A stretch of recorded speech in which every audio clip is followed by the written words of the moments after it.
Thanks for tuning into this episode of the Human Performance Outliers podcast with Zach Bitter. Welcome, everyone. If you enjoy the show, please consider subscribing on your favorite podcast listening platform and YouTube.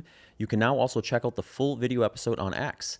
Please also consider sharing your favorite episodes and leaving a review. If you do that and tag me or send me a screenshot, I will enter you in a monthly raffle for a free 30-minute consultation with me. For full episode details, including notes, timestamps, transcripts, and the show Patreon page, and other ways to support the show, please head over to my website at zachbitter.com.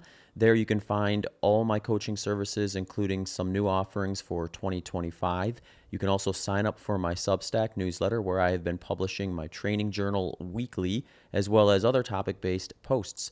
If you have any questions or feedback, please don't hesitate to reach out to me on my website or at hpopodcast@gmail.com. A big thanks to Element Electrolytes, Delta G Ketones, ProBio Nutrition, and Training Peaks for supporting the podcast. I have links and promotions to these brands in the show notes, but you can also get them here. If you want to check out Element Electrolytes, head over to drinklmnt.com/HPO. That'll get you a free sample pack with your first purchase. At deltagketones.com, if you enter promo code BITTER20, you will get 20% off your next purchase. And if you go to probionutrition.com, enter promo code ENDURANCE, and that will get you 20% off your next purchase. If you're interested in getting deeper into your own training data, head over to trainingpeaks.com/HPO podcast. Jeff, thanks for coming on the podcast. I'm looking forward to chatting with you. Yeah, super excited to be here. Thanks for having me on. Yeah, you've had an exciting, I guess it's technically just about a year if you include Javelina, but I wanted to chat with you because it seems like you've been running trails and ultras for quite a while now, but it seems like the last year or so, you've really started to pop off on some really impressive race results, from your second place finish at Javelina, where you were dipping under 13 hours for a good portion, and then following that up with a good performance at Canyons. The Western States showdown this year was just one of those kind of historical type days where you had a huge field, really competitive, and a bunch of guys kind of mixing up front, yourself included. And then end of the year at Ultra Trail Cape Town with a win that came down to the wire just was something that I thought really stood out, that you made a little bit of an upgrade maybe in the last year. So maybe we dive in with kind of a broad topic of, is there anything that you're looking at that stands out that sort of allowed you to make a bit of a big jump in the sport of ultra running, trail running? Yeah, it's a great question because I've been doing this sport for 12 years now, like a long time. And I've certainly made progress over the last decade or so, but the last year has felt like so much has clicked. And I attribute a whole ton of it to my hydration. More than my fueling, I think I found out I'm quite a salty sweater. So I had a sweat test done and I was, losing 1,800 milligrams of sodium per liter of sweat, which is a lot. And I think I'd been having like 400 milligrams per liter. And so I was tripling or more my salt intake, by volume. And I found out that I was a salty sweater like 3 weeks before Javelina. So I basically had one long run that I could try it with. And I was in Montana. It's not like it was hot out. And it felt like a huge leap of faith. I was like, okay, I just need to trust that like I do need this much salt. And it worked, which was so cool. And I don't think I would have ever fueled that or just been able to fuel and stay hydrated for so long had I not found out that number. And when I look back at all the races I've done well at and poorly at, I can almost point to hydration as the determining factor. I've done a lot of my better results have been in 50Ks, and I think it's because you can fake it in a 50K. You don't pay for your errors quite as dearly as in a 100-miler. And I always felt like I was a better 100-miler and continually ran poorly in 100-milers. And so it's so nice to finally feel like I'm racing the way I feel like I always could. And I really think hydration was the big point with that. Yeah, that makes a lot of sense, because hydration, I always find this one to be interesting with working with other people too, because a lot of times I find it to be like the first thing to really fix if there's a lot of weird stuff going on. because so much is downstream of that. Like you kind of mentioned, like your fueling. So if you're messing up your hydration, then it's only a matter of time before the fueling is going to start going backwards too. And now you're also getting compounding problems from that first potential mistake. So if you can get the hydration electrolyte thing dialed in, then you sort of give yourself the foundation to start working on the proper fueling and everything else that goes along with it.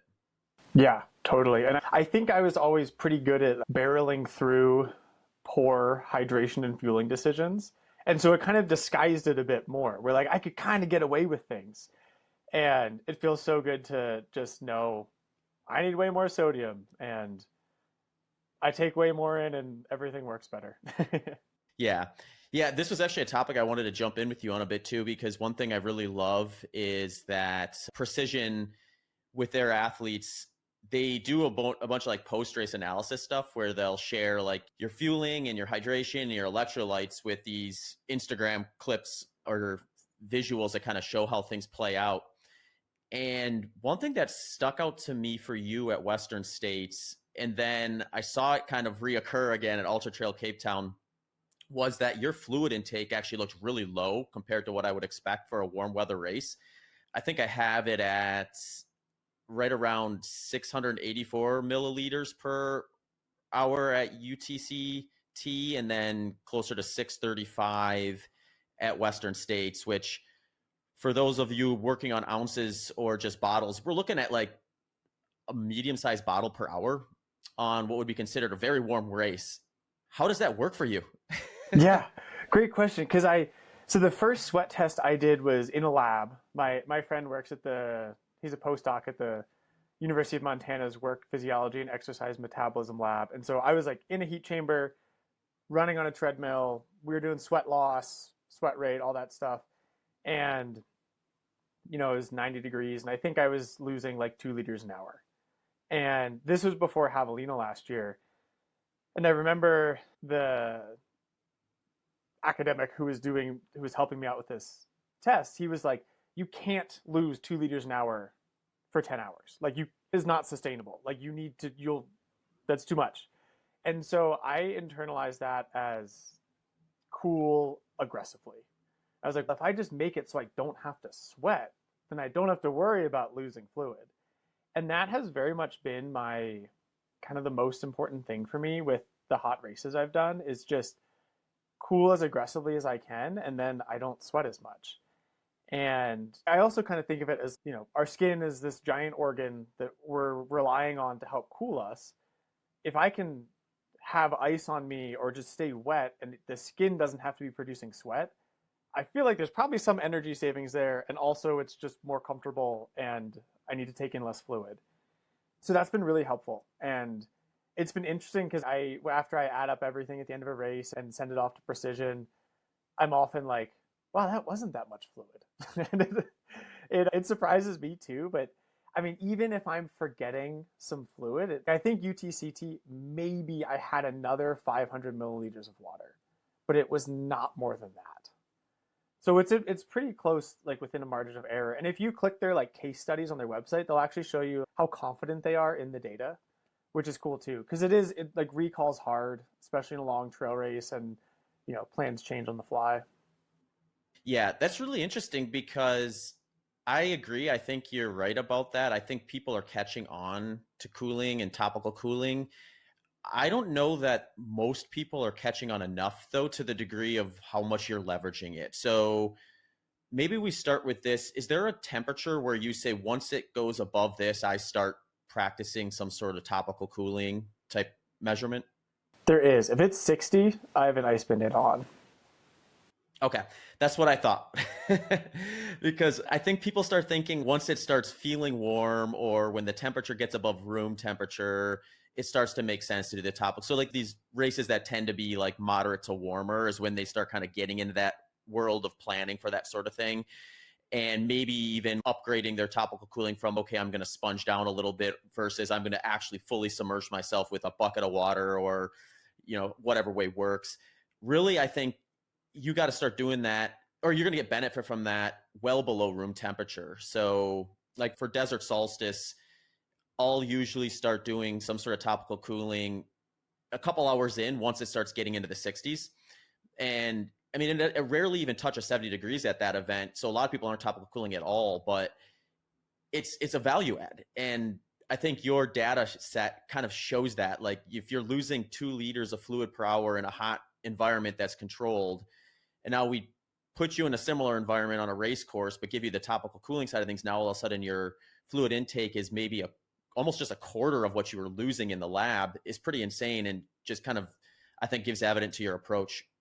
Yeah, and it just feels better, right? Like, I don't like being hot. And I heat train and stuff too. But like for UTCT, I did not heat train. It was a stressful training block, and like it was good, but there was just some background stress, and heat training felt like one drop too many in the old stress bucket. And so I was like, I'll just cool super aggressively. And I think you need to do that even if you are heat trained. I think then it's just even more effective. I think sometimes people think, oh, I did a ton of sauna work, I don't have to wear an ice bandana. And you should still wear it. You're still going to sweat. You sweat sooner if you're heat trained. Yeah. So I think, the more topical cooling, the better. Yeah. I think you're spot on. I think you're looking at like the heat training stuff is it's something you can do pretty quickly too. Like, obviously I think there's probably some value in actually like training in some hot conditions just to kind of get comfortable in the uncomfortable. But generally speaking, we're only looking at a few sauna sessions per week for essentially a few weeks leading into an event, and you're going to get a lot of those benefits. And then that's going to be what it is. But then, if you can add to that with a better race day procedure with the topical cooling stuff like that, then you might as well, if you're going to put in the time to do the heat training, might as well put in the time to do the planning around cooling during the race itself as well. Yeah, definitely. I think the only other person I've seen that's really attacked this thing as aggressively as you have is Nick Curry. I don't know if you followed any of his stuff in the past, but he's like a very aggressive topical cooler, and he's always been about like, all right, start doing it early and often. Most people aren't starting early enough. Kind of similar to you. I think he's looking at trying to create like a microclimate around himself, essentially, where it feels like it's 60 degrees. I think his quote was like, it can be almost 100 degrees Fahrenheit outside, and I can make it feel like it's 60 by the way I topically cool and how much attention I pay to that. And that makes a huge difference. That's going to be the difference between running, what is your Javelina, like 1247 or something like that, and something like in the high 13s. Yeah. No, I mean, it makes sense. Javelina is a great example where because I think it got up to 98 or so, and there's this stretch between the first and second aid station. I think it's miles like 4 to 10 or 11 of each loop, and it's the longest stretch. And I realized on the second lap, I was like, I don't think my ice is going to make it. I think I'm going to dry out. And that started happening in the third lap. Someone passed me there, and I went with them. And then I kind of glanced down at my watch, and I was like, I think my heart rate's getting a little higher than I want it and is sustainable for right now. And I just looked around. I was like, there's no shade. It's so hot. My ice is about to melt. I'm out. And I just backed off, let this person go, let someone else go. And I just figured if I can keep my core temp from rising, if I'm running out of ice, I need to slow down so I can still eat and like just make it to that next aid station, Jackass Junction. And then I need to get so cold. And it ended up being that the next lap I passed those same 2 people at that same spot, and they were like, one of them was throwing up, they were in like really rough spots. And I'd realized that, focusing on cooling and slowing down so that I could stay cool is what ultimately saved my race there. Yeah. And I think that's where just the heat magnifies the need for cooling, and also the need to like pivot and slow down if you have to, so that you can still eat and still function. Yeah, that's funny. Javelina is actually where I first learned about topical cooling in any valuable sense, where it was just 2016. I was on the third loop, and it was a really hot year that year too. I think they reported it got up to 102, but I think that might have been like in Phoenix versus on the course. So it's probably a little cooler on the course, but it was plenty hot. And I remember going up that hill to Jackass and thinking, I don't know if I'm going to finish this thing. I'm coming up on 52 miles in the lead, and I was like questioning whether I was going to get the thing done. And I remember I did like just dump cold water all over me. It was like a light switch went on. And I was like, oh, okay. So from there on in, it was just like dumping water on myself at every aid station. And it just was like such a big difference in kind of how I felt from there on forward. And since then, I've sort of gone down that rabbit hole and looked at it. Okay, there's got to be something to this in terms of really like hitting performance at almost any race, but especially the hot ones. Yeah. Yeah.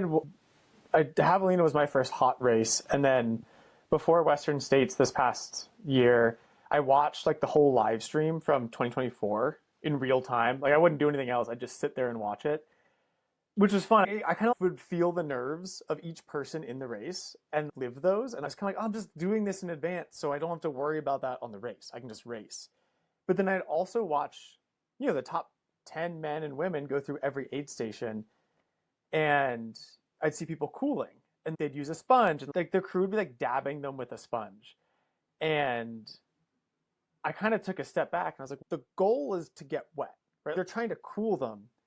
I feel like a dab with a sponge isn't the best move. And so I got pitchers for my crew, and they just had pitchers of ice water. And I just had people pour ice water on me the whole time and then refill it and pour it on me, because I was like, it's a better sponge. It's delivering more water per second. And that feels like what I need.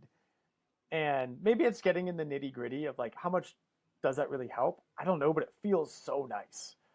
And I think there's a little bit more like micromanagement of cooling that's starting to happen now as well. I mean, if you look at the research too, it's like complete submersion is what you really want. If you're dumping buckets of ice water on you, that's about as close to full submersion you're going to get outside of actually fully submerging. So it's like at least a step closer to that than the sponges, I would imagine. Yeah, totally. And at States, like I laid in an ice bath at right at Michigan Bluff. What's that, 55? And I had no idea it was going to be there. I was just running in, and my wife was like, hey, there's an ice bath up here. You're going to lay in it. And I was like, wow, that sounds awesome. Let's do it. And I was trying to get up, and she like wouldn't let me get up. They were like, stay in there. I was like, oh, okay, this is awesome. Yeah. And it feels really nice. Just a quick reminder, Training Peaks is one of the best tools for monitoring your training progress and my go-to tool when coaching individuals.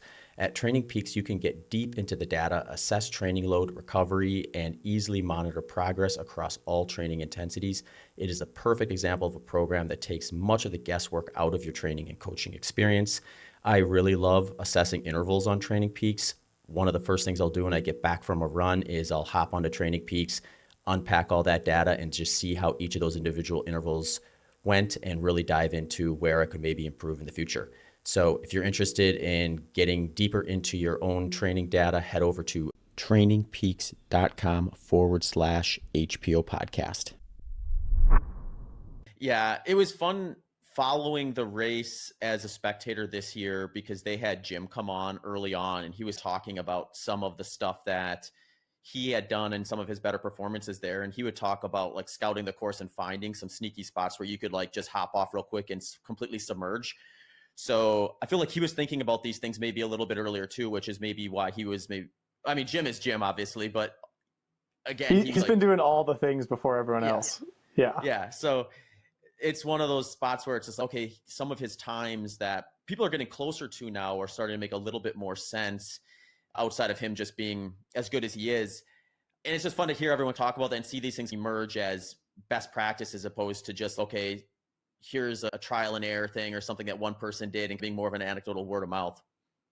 Yeah, and I think a lot of this too like extends to everybody in the race, probably more than any other like training takeaway or whatever. Because the slower you're going, the longer you're in these hot sections.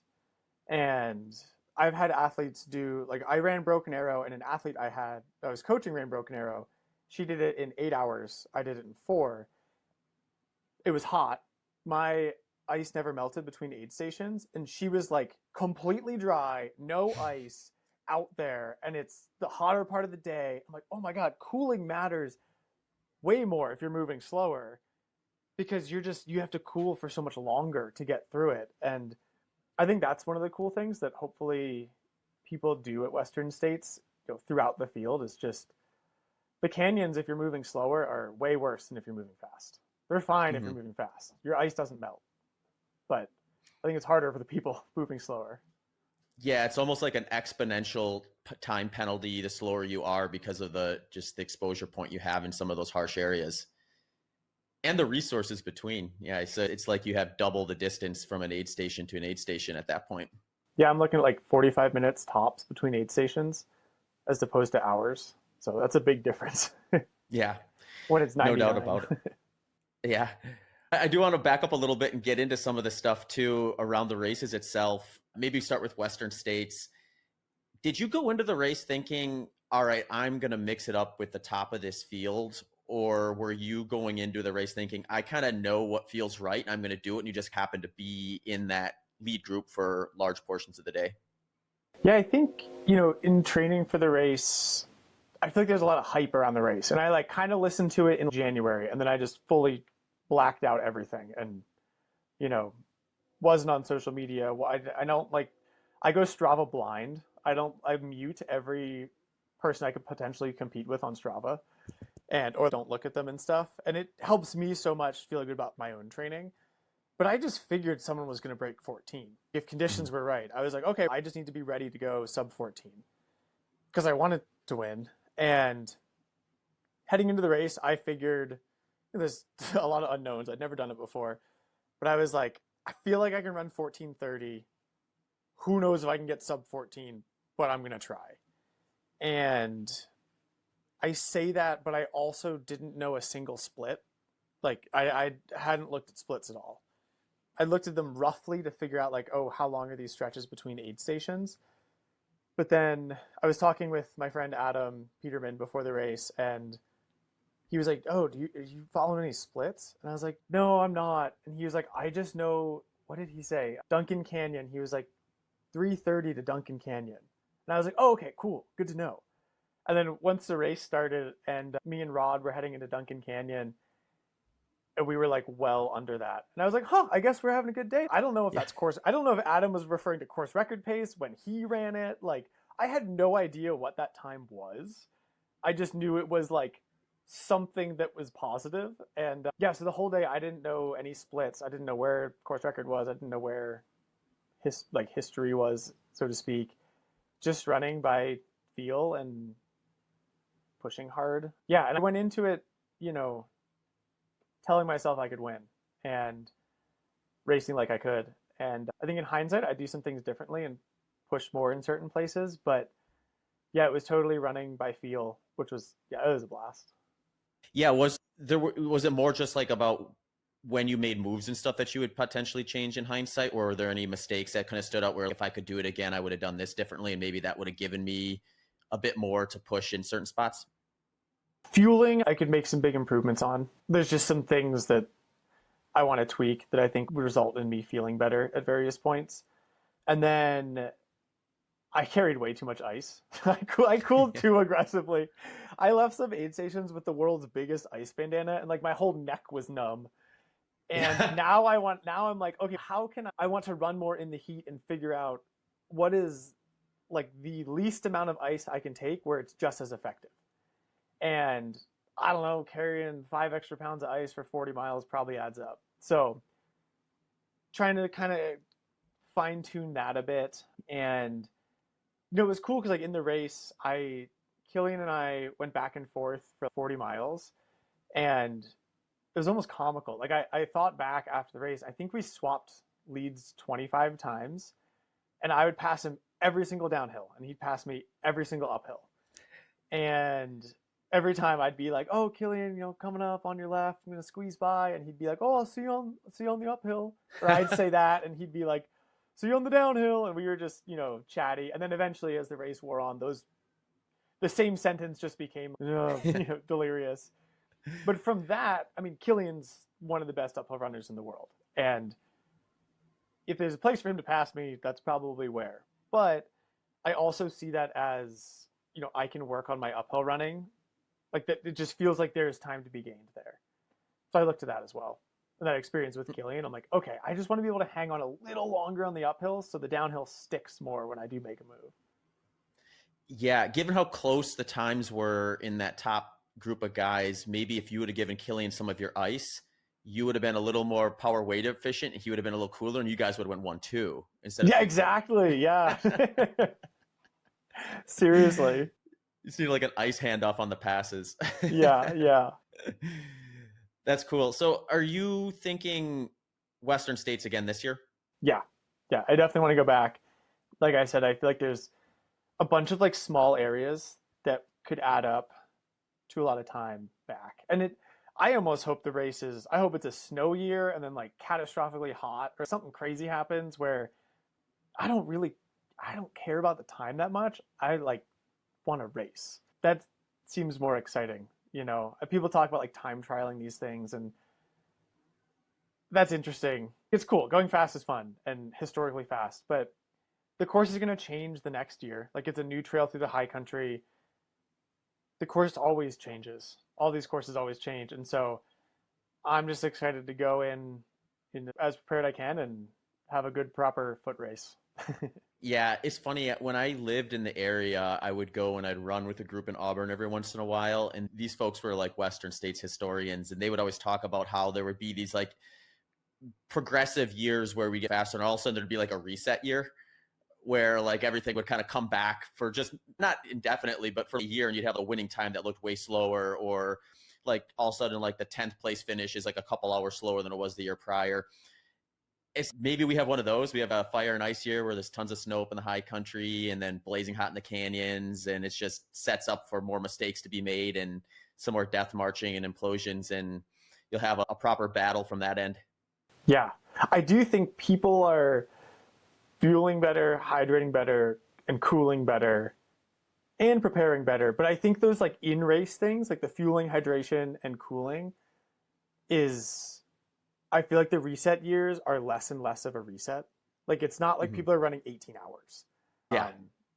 Which is really cool to see. Like the people are learning, which is awesome. Yeah, maybe now a reset year will be like, oh, like 10th place was 15:59 instead of Yeah. It is funny to think about with all that stuff. But one other thing I was going to ask you too around Western States that you mentioned was like fueling optimization. So if I recall, I think you had 97 grams of carbs per hour at Western States. Is there something about the total that you'd maybe change or planning on changing, or is it more about the way that was distributed to average out at that over the course of the race itself? Great question, because I think that the way it happened is more important than the total amount. At least if I was to go back and I had that same amount but distributed it differently, I think I would have run faster. I started out quite heavy with carbs, and I think that could have been okay, but I did too much in bottles that were quite salty, and it just wasn't what I wanted then. And so I kind of had to do some pivoting and was stuck with like really carb rich bottles. And I've now learned I like less carbs in my water and more just gels, and like separating the two, fueling from hydration seems to be helping me out. And so I started out like my first hour, I think it was like 150 or something. Or I had a 130s, like pretty high. And then towards the end, it was pretty dire. And that was where, that's where a lot of time was put on me, was the last 10 miles. And I don't think I was eating much. Yeah. Yeah, that is interesting, because I remember looking at kind of some of the charts that were reported, and it did look like there was a fair bit of variability, not just with you, but with other runners too, with a general trend of more early and less at the end. But I was curious about that too, because I've been just playing around with higher carb this second half of this year, and did a race. I hit a 100-mile race. I did like just under 96 grams per hour. And I was assuming going in that was going to be something I had to do a little learning on the fly. And for whatever reason, maybe I got lucky. I don't know. But I was like between 90 and 100 basically every hour, really consistently. And I was like, okay, if that can keep working that way, that's the way I would like it. I'd rather have like my low be 90, my high be 100 than have a 60 and a 140 or something like that. So yeah, I think there's maybe some playing around with these totals that people are targeting that's a little individual, that kind of maybe helps find that balance where you're able to tolerate a more even amount over the course versus having those higher peaks and lower valleys. Totally. And I've seen too, I think Ben Demon wrote about it, of having, I think he started low at a certain race. It wasn't UTMB, it was Lavaredo, like started low, got high through the middle, and then backed off to a mid range, but it was very intentional. And I wonder how that'll flux too with the time of day that a race starts, like an evening start like UTMB. Fueling overnight is just weird no matter what. And so, how do we approach that? And I feel like that's where there is not an algorithm to it. It is very personal and we're figuring it out. What I'm learning about myself is that if I start at my upper limit or even a little below it, it's still too much and I end up tanking later on. And so I'm trying to figure out, similar to your experience at your races, what if I just start at 90 and then I eat more if I feel better? Mhm. If I don't think it seems like I don't decrease too much from around 90. I did at UTCT a bit, but I'm getting better. I'm holding the Yeah. decrease. It happens later and later. Yeah, I don't know if maybe I got lucky because for me, I was a little bit terrified about the prospect of a digestive issue just because I was basically going to be targeting double what I'd ever taken in a 100 miler before. Yeah. I think the idea of pushing up too high above the 100 or even above 100 at all was scary enough that I just didn't do it early. So I was sitting in that mid to low 90 range early on. And then that just made it a little more sustainable. Then I'd be curious to see what would happen if I would have just gone for 150 for the first 2 hours, if I would have had that tail off too, where all of a sudden I was doing closer to 60 near the end. But I'm not sure I want to run that experiment or not. I did. Done some 6-hour long runs with 150 an hour and brushed my teeth with prescription toothpaste afterwards. I'm like, oh Yeah. god, this is terrible. But and I think that gave me false confidence that I could start really high. And maybe I don't know if I want it. I don't know if I could do a 14-hour race at 150. That's just a lot of consuming. But doing that in training definitely makes 100 feel really manageable. And so I'm trying to fine tune that balance of how to pace that out over 100 miles. Yeah, that's a good point. If you can normalize 150 in training and then all of a sudden on race day, just logistically, like the mental burden you take on from the logistics of like constantly doing all that is probably relatively low then and maybe a little more manageable. So just a quick reminder that Pro Nutrition is my go-to supplement for all my micronutrients and digestive needs. The reason I like it is it was developed by my good friend, Dr. Mark Bubbs. He has had a lot of experience working with successful individuals that have busy, active lifestyles, including Olympians, NBA basketball players, professional hockey players. One of the things he noticed was a lot of supplements were not only mislabeled, but not very effective. So he went about to try to lower the friction point there by making it as easy as having one scoop of ProBio Nutrition every day. I will take it with either water, smoothie, or mix it in with my yogurt once per day, and then I'm done. And I can rest at ease knowing that along with a good diet, I'll have all those micronutrients and digestive needs met. Head over to probionutrition.com and enter promo code endurance for 20% off your next order.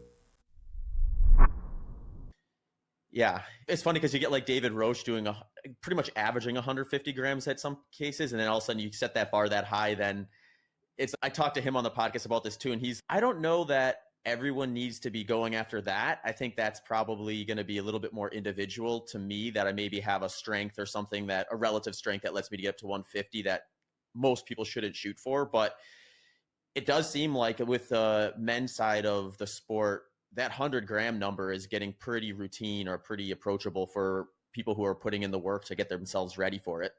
Definitely. It does feel like that. Yeah, 100 feels like pretty normal now, which I just think back a couple of years ago, and I think all I was fueling with was I'd gotten a bunch of expired vanilla cliff shots from the Missoula Marathon, and I exclusively fueled on those for a year, and I'd have one an hour, and it was horrible. Yeah. Yeah, it makes me really appreciate nice gels now. Precision's been so great. Yeah. So I'd love to hear what your protocol is on race day. Are you doing some blend of like the carb mix in your bottles and then the gels? What I've settled on that works quite well is like 15 grams of carbs in a bottle with 750 milligrams of electrolytes, so per 500 milliliters. That's worked really well for me. And then the 90-gram gels, because then it's about 105, 110, depending on how much fluid I take in. And usually I end up going through an aid station, fill up a bottle of plain water, And then I'll have they make little blister packs with electrolyte capsules that are 250 milligrams each. And so those are super easy for just, oh, I filled up a water bottle or two, and I'm not like mixing drink powders and stuff. I'll do some of that, but it's so much easier just to pop the little electrolyte pills. And that way too, if I can't tolerate any sweet in my drink mix, it's an easy pivot. And it's easier to troubleshoot that way. Yeah, that's a pretty similar setup to what I had. The big difference is just our electrolyte loss. I'm 614 milligrams per liter. Oh, so you're a lucky like guy. 3x. Yeah. Yeah. So like for me, I think I had pretty close to like 15, 20 grams per bottle of carbohydrate. And then I would just flex that up or down based on my needs essentially, or what I felt like. I was probably doing almost double the fluid intake that you were doing though. So that's where maybe I had a little bit, maybe I should have been doing more topical cooling, I guess. I don't know. But so like I would end up with a kind of usually a range between 20 to maybe 40 grams from that drink. And then I would just spike myself up to around 100 grams with the Precision 90 packs, which are super convenient because I was on a 2-mile loop, so I could grab something That's every 2 awesome. miles if I wanted to. Yeah, so I just Yeah. always had a PF 90 on me, and then when I would start getting low, I would just ask for a new one on the next loop, and it just basically be. I think I went through 8 of those over the course of the 100-miler, and then the rest was basically the drink mix that was in with the hydration. Yeah, those PF90s are a game changer because they got a screw top too. So if all you can manage is like the tiniest sip, that's okay. You're not committed. Yeah, I know. Yeah, it's really cool to have that sort of setup with it where you can, keep, and even keeping the gel off of you Yeah. is something that seems trivial, but it's so annoying. Your vest is coated in wrappers. Yeah. Like I only felt like I had to kind of wash my hands off maybe twice over the course of that 100 miles just to get the stickiness that found its way onto my hands one way or the other. It was actually probably more from the top of the bottle leaking out onto my hand than it was the gels themselves. But yeah, that's always been something that's nice to avoid if you can. Absolutely. Awesome. So I did want to maybe before we jump into a little bit on UTCT is talk a bit about Ultra Trail Mont Blanc. And I'd love to get your thoughts on this because it seems like guys that are finishing races the way you have been recently are met with this decision or this consideration to make between do I peak for Western States or do I peak for UTMB? Because the sport just seems to be at a spot now where the competition is good enough where it's very difficult to say, all right, I'm going to prep for Western States and go for the win and then double back and try to do the same at UTMB. Is that kind of what your perception has been, or what are your thoughts about the proximity of those two events, the differences in courses? I guess maybe if I want to summarize that long-winded question up is say, can someone win them both in one year? I think someone will. Women have showed us they can do it. They've been doing it for a while. I think the men will figure it out, but it's taken us a little more time. But they're tricky. Like they're very different races with different skill sets required to do well at both. And people certainly have both skill sets, right? Jim's won both. I will not be surprised if he does win both in the same year. I think it's just the space in between them, the amount of time you have, it's really easy to screw things up and do too much. I don't think anyone's doing too little, and that's why they do poorly at UTMB. I think it's almost always doing too much and jumping back in before you're ready to. Yeah, so I think if some of the men were a little more conservative, I would bet it could happen. Yeah, it's funny because it seems like the window's getting a little tighter because if you take Jim, for example, maybe there was a better opportunity a few years ago when he was winning Western States by larger margins. And then it's, okay, could he have, I mean, Jim's probably never going to do this, but scale back and just do enough to win at Western States and then jog it in the last 10 miles, phone it home. And then have, okay, now I'm a little more fresh going into UTMB. Or since that's probably not a very good option nowadays, we're probably at a point where it's going to be rare we see someone go into Western States like, oh, I can 80% this and win it. But maybe there is a way in terms of structuring either say like a 3-year plan where over the course of 3 years, you're doing enough of both those skill sets that you're not having quite as much of a development need. So that after Western States, it's not, okay, now I need to become a mountain runner. I'm already a pretty good mountain runner. And now I just need to recover from Western States and do just enough to sharpen my skills for UTMB. and then have that person who's got that kind of top of the sport talent, and then I guess get a little lucky too is probably the other part of it. Yeah, yeah. And I've often thought, like, I do uphill skiing throughout the winter, and some winters I don't run much at all. And I've always thought that would be a good way to do it is, you're doing 30, 40, 50, 60, 70,000 feet of climbing a week, depending. 70 is a lot, but people do it. That's not like unheard of in the schema world at all. That really translates well to mountain running. And even for me this past year, I think I only ran 20 miles in January and February. Or there's like a 6-week stretch heading into States. It was only 20 miles. I wasn't even skiing that much. I was racing a lot. But it keeps you fit and gives you a break from running. But I think it can really build mountain legs. And wouldn't shock me if that kind of approach is what works for the double. I could definitely see that being the case. But then I still think so much matters in between the two races of what you do. It's so tempting to do too much. That's what I usually like to do. Yeah. Yeah, and I think it gets enticing because if you win Western States, you're likely really excited to get back to training too. Because I've always found like when I have a really good race, that draw to say, all right, I got to get back into it. Now you don't have that, okay, I got to talk myself back into this again in most cases. And then so you're riding that wave, which might be short-lived when you get midway through that build towards UTMB. And then you realize, okay, I did too much. Now I'm kind of overcooked. And once you're overcooked, you're basically done at UTMB at that point because you're going to have to take an off season to really get yourself back into a position where you could compete at the top of that event in most cases. Yeah. Yeah. I do think the double is, it's a beautiful double, right? You got this like hot, fast, runnable 100-miler and then a slow, cold, overnight mountain 100-miler in the same summer. And it feels like a worthy thing to try to tackle. That's why I did this last year. I was like, it's silly. Like ideally you don't run a 100-miler in late June in prep for UTMB. But to me, that's exciting. Like, how do you change gears? How do you prioritize recovery and then get into training and not cook yourself? Well, that was really interesting to me. Didn't matter for me. I had to drop out anyway, but yeah, I mean, that might be the 3-year plan type of thing where it's, okay, you're going to need a few reps at this to really figure out where the balance is. Sort of the same thing with the ice and cooling. It's, okay, there's a balance here between power weight and there's a balance here between staying cool enough. And if you can strike that, that's where you're going to do your best. Maybe you just need a few reps at the Western and the UTMB to really figure out where that is. And then hopefully do that early enough in your career where you still have the legs and the ambition to kind of keep going after that goal. Yeah, I don't know. With Ludo, we'll be doing this still. That's true. 60 or something. 20 more years. Yeah. That's what I'm telling myself. It's a good mindset to have at the very least. Awesome. So you're really layered up, I guess, for Western States and UTMB next year. That's got to be kind of what the calendar is focused around, I would imagine then. Yeah, and I'm actually taking a year off from UTMB. Okay. Which was did say that, hard decision to make.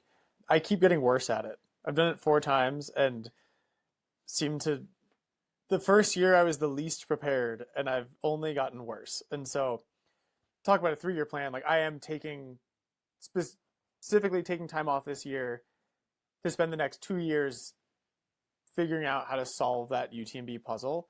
For me, there's kind of some complicating factors. Like, I get motion sick at night. And so there's only so much of it I can control. Everyone's, use a waist lamp. I use a waist lamp. But the motion sickness makes fueling, even mild motion sickness, makes fueling next to impossible. And figuring out alternative foods to just carbs. And then that's the whole thing to figure out. And then also hydration becomes a confusing part of the puzzle. So the nighttime is challenging for me. And if you notice, all the races I've done well at have been in the daytime, not overnight ones. And I'm acknowledging that now, and especially trying to spend the next 2 years cracking that code and figuring out how I can manage the nighttime. Are you thinking, I'm trying to think, Run Rabbit Run maybe would be a good practice race for something like that because you're going to get nighttime for their similar time frame? I've done Run Rabbit Run twice and not had motion sick issues. The reason being, Run Rabbit Run is like not this year, but it's usually clear. And UTMB, like it almost doesn't matter what preparation I've done. If it's like a whiteout on top of a pass, which it has been 3 or 4 years I've done it, where like it's just foggy, Mm. where it's raining and like the flashing in front of my eyes, and I just become like drunk. It's like I am useless. And going through that doesn't actually help you get better at it. I've done physical therapy, vestibular therapy. Essentially, you make yourself a little motion sick every day to increase your tolerance. But even that is not a guarantee that it's going to work on race day because I can't just run in fog every day. It's fairly debilitating. So trying to figure that out is interesting. I'll need some luck. If a good clear nights, I'm ready to rip. Sign me up. Yeah, that is a kind of a funny variable that is it's similar to I had Killian Kurth on the podcast a while back, and he's been crushing these 200 milers recently, but he wants to crush Cocodona, but he gets this weird allergic reaction on that course, and he thinks he has a solution to it, but it's not a guarantee it's a solution. So I'm going to try it and hopefully it works, but I'm not going to end up in the ER again because of it. So if I feel it coming on, I'm just going to have to bail because I know where this goes. And it's just one of those things where, what do? You kind of don't, there's no clear answer because it's not a universal problem that anyone's going to try to solve. And you kind of are left in your own laboratory trying to troubleshoot this interesting situation. Yeah, and like I'm sure Killian wishes he didn't have that allergy, and Yeah. I wish I didn't have motion sickness. But also, it's kind of cool in that trail running is so diverse, and I can race in the daylight or places that are not sunny overnight, but clear overnight, and like there's so many places to test yourself. And I also just see UTMB has all these things that I am bad at, and so it's really fun to try to figure out how to crack that code. And beyond just fitness, which is fitness wise, I'm usually doing well until it gets dark. It's not just because I'm going out too fast. The nighttime undoes me. So I'm figuring it out. It'll be a multi-year plan. Yeah, I mean, it's just exciting that it isn't just like a perfect linear projection where it's, oh, this person with a VO2 max of this is going to have this result. It's, yeah, that's a variable, but it's not all of them. And when you add them all up, sometimes you end up having to navigate things others aren't, or just have them not add up perfectly for you. Just a quick reminder that Element Electrolytes is my go-to electrolyte source. I know that I lose 614 milligrams of electrolytes for every liter of sweat. So on those training sessions, especially the hot days, I'll make sure I have a packet of one of their multiple flavors in with my fluids. Or if I'm looking for a refreshing post-workout beverage or just staying on top of electrolytes throughout the day, I will often lean to their cans of Element Sparkle, which are a very tasty treat after a hot training run. If you want to get a free sample pack with your next purchase, head over to drinklmnt.com/HPO. Cool. So you ended the year with Ultra Trail Cape Town. You got the win. So found yourself kind of closing things with a really optimistic experience, I imagine. But it wasn't a nice little hobby jog into the finish line from what I understand. You had a little bit of a throwdown in the final kilometers. I want to tell us a little about how that kind of played out. Yeah, it got pretty exciting. I had been leading the race for 35 miles, and then I missed a turn into an aid station off the beach and like just ended up at the end of this beach. And I was like, wait, where's the race? And there's a live stream guy with me, and he was like, I don't know. And I was like, oh no. I was just like, hey, anyone know where the race is? And they like pointed me back, so I start running back. And I rejoined the course, and I look, and I'm like, oh, there's Dimitri. My 5-minute lead is now 20 seconds. And yeah, I went to that aid station, and I was like thinking about it. I was like, there's nothing I can do about it. I'm still racing. I just have to race. I'm not like permanently lost. That's great. But I knew Dimitri he was probably thinking he had just closed 5 minutes on me in a 10-mile section. And I figured he was pretty fired up from that. And sure enough, he passed me and got 7 minutes ahead of me over the coming miles. And I didn't see him for 2 hours maybe. And then on the final climb, I looked up and he was like 3 minutes ahead of me. And it just lit this fire in me. And I was pushing pretty hard already because I'd fallen back to third. And so I just moved in second. I look up, I see Dimitri, and I'm just like, I came all the way to South Africa. I better really empty the tank. And started just pushing really hard. And it's this really awfully named trail called the Contour Path, where you're like, oh, great, I'm just contouring along the mountain. It's going to be chill. And it is chill for like 100 meters. And then there's just the story of UTCT is it's just everything breaks your momentum. It's like you're running quickly along the contour path, and then there's a little scramble you have to go over, and then it's super tight switchbacks, and there's actually is a climb, and like super chunky and just really hard to find a rhythm or push, and like hard to make up time, and also hard to see the person in front of you. So I saw Dimitri like twice in the next 3 miles, and I just kept holding faith that I was closing ground on him and kept pushing and pushing. And yeah, it came down to, I think I passed him with 1.5 miles to go. And I was just out of my mind and running. We were going 5:30 pace down this dirt road that was just like big baby head chunks on it. Like they just, I don't know how neither of us broke our ankles or the camera runners. And I passed him and he went with me, which was also horrifying. And there was like 20 seconds where I was like, oh my God, I started kicking and it's not going to work. Like I cannot go faster. I also can't maintain this. Like I am trying to break him or pass him and break him, and it might not work. And we start going this little uphill, which felt like the biggest hill in the world. And it felt like the whole race, all of a sudden I just felt in that moment. And it was like, oh my God, my legs don't work anymore. And I could feel him like kind of come up next to me. We crest this little hill and start going downhill again. And like I'm like yelling and just everything is out there. Then I hear him like wail. And for some reason I thought it sounded different than when he yelled in the past. I mean, we were at it. And I glanced back and there was a little gap. And I was like, oh my God, that yell was my gap. That's it. I got it. I can't stop pushing. And yeah, I beat him by 30 seconds. So he really didn't slow down that much. I didn't think I'd win until I literally crossed the line and I was like, oh my God, I stayed in front of him. That was horrible and awesome. It's almost, I would say, like in those situations, I always think, regardless of who I'm cheering for, or if not cheering for anyone, just like if someone goes off course and then finds their way back on and then loses that battle, I'm always like, oh, just what if kind of a thing. It's kind of nice that you were able to pull off the win with a little bit of a detour, because 30 seconds is easily something you can find some space. When you go off course, you definitely can, but in general, you can find like opportunities where, if I would have done this a little differently, I would have been a little further up.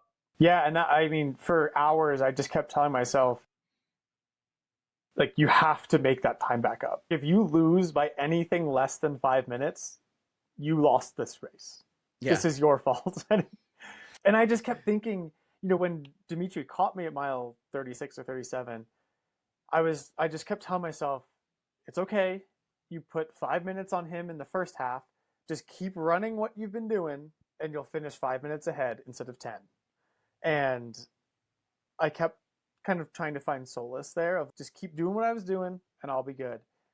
But then he put 7 minutes on me. So I had but that mindset there.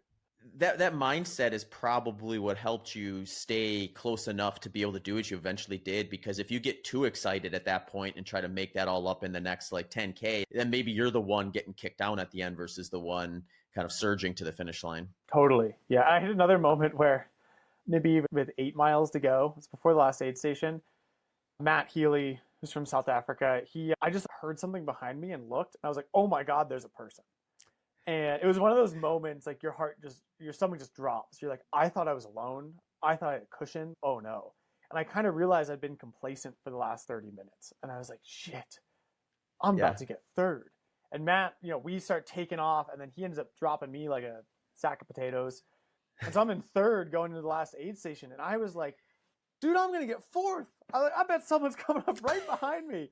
And like my stomach did not feel good. I felt really bloated for 40 minutes randomly, and it passed. But I was like, I don't think I'm eating anything to the finish. I don't know where this is going to come from. I think I'm going to get fourth. And my wife was teasing me because I was fourth at Canyons this year, fourth at States, and I was also fourth at the Rut 28K, which I hopped in. And I could just hear her voice being like, Jeff, just don't get fourth again, like joking. And Yeah. I'm in third, not feeling great. I'm like, oh my God, I'm going to get fourth again. Damn it. And it definitely lit a fire under my butt where I was like, I have to claw my way back up there. I have to.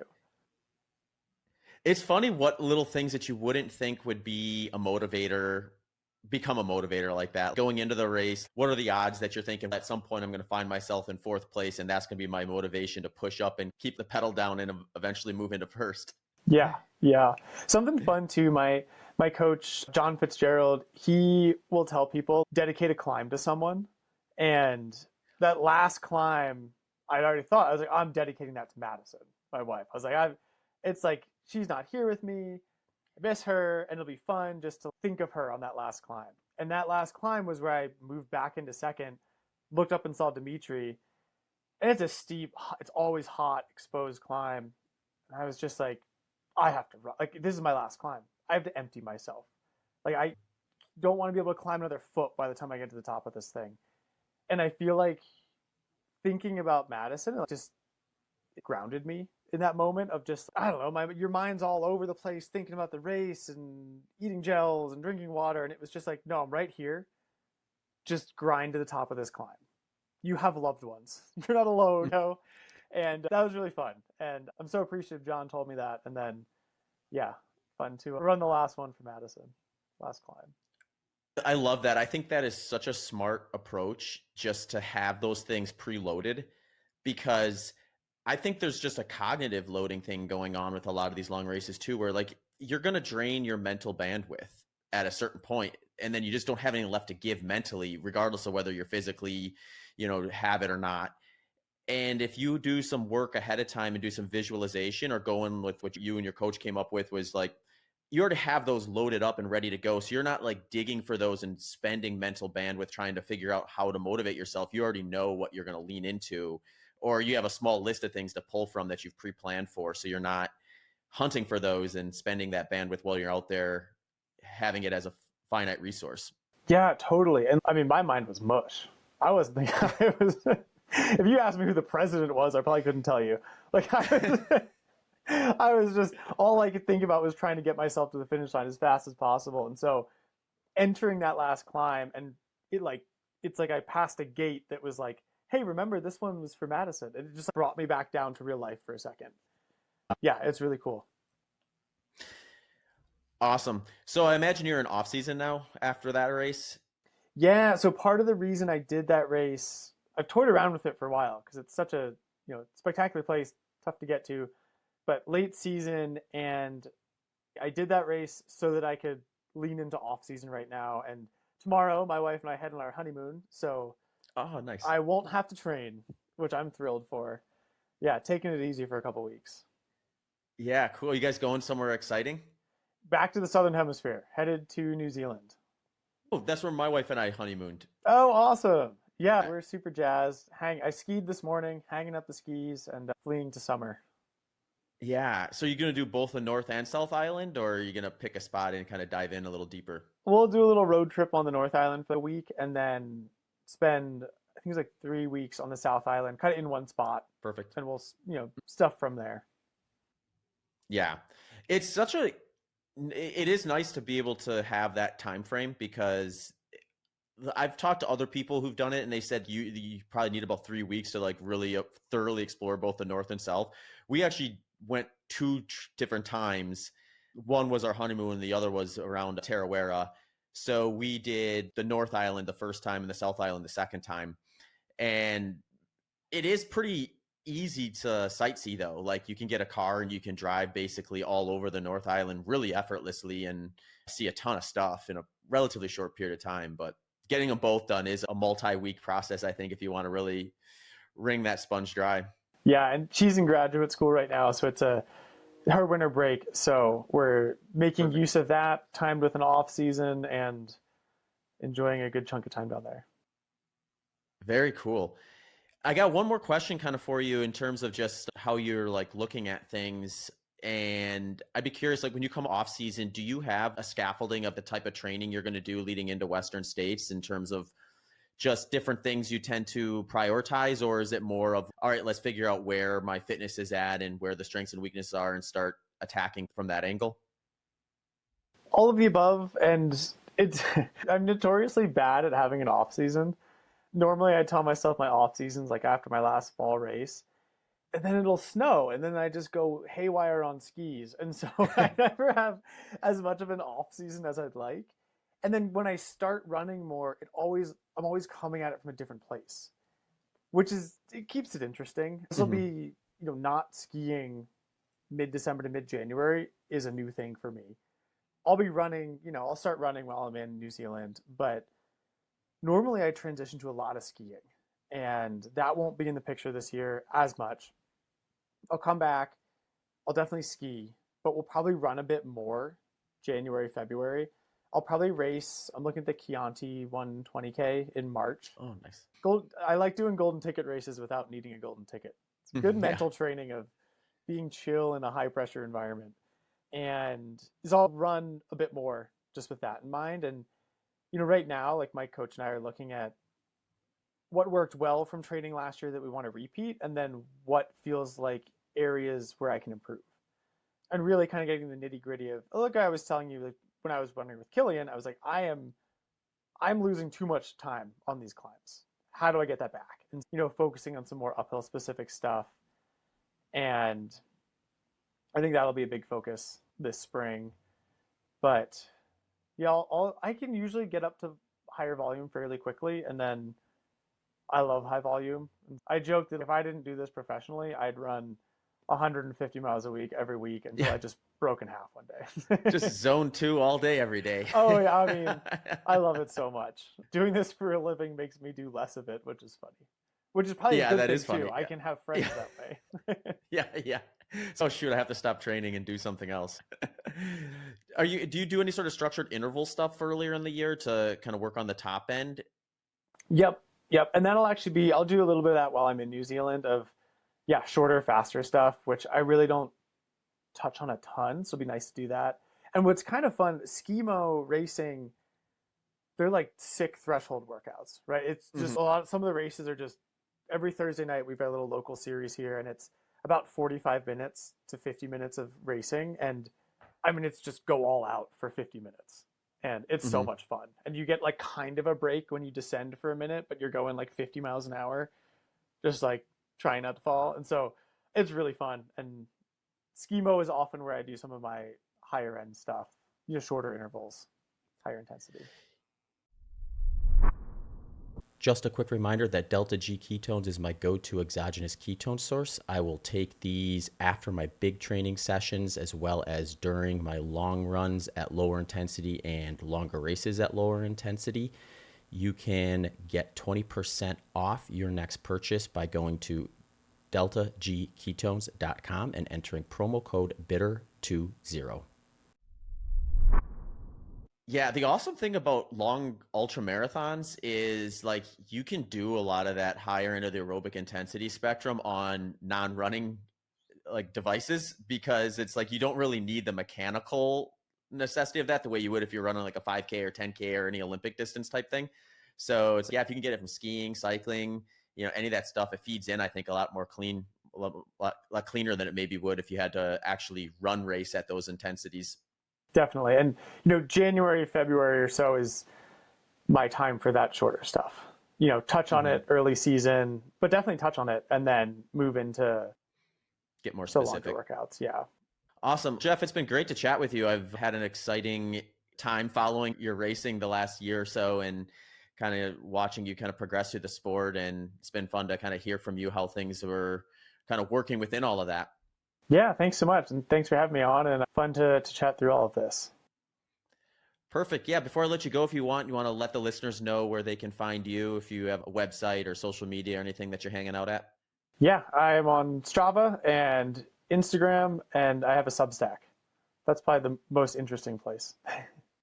Very cool. I can definitely link all those to the show notes. So if you want to check out what Jeff's up to on any of those platforms, head to the show notes and click on over. Thanks for tuning into this episode of the Human Performance Outliers podcast with Zach Bitter.